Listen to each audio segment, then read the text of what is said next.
Abang. Eri kebe. Abang meri.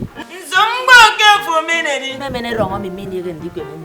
Open one. Ma kot fema. Daga nya ka me. Read there abang. Good afternoon, sir. Anya daga ri. Ate ya ga fo sakesa. Asi.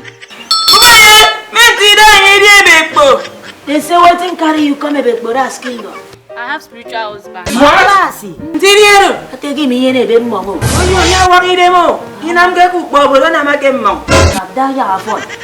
Eri sen sang bere fio.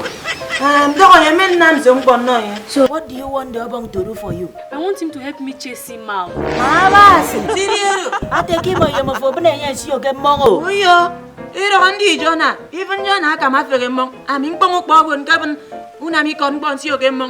Ero andi ya. Daga nya ke me yan tuwa yembo. He said that he will cry for you. Huh? Kore min ya basana mi bombo. Because he's a God that do big things. Dinyo itbana Maria. Abang ringing tune.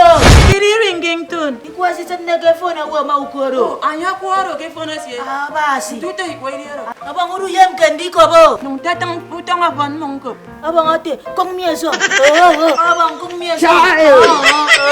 Bekanga abang. Wafuru mo unam temu biara.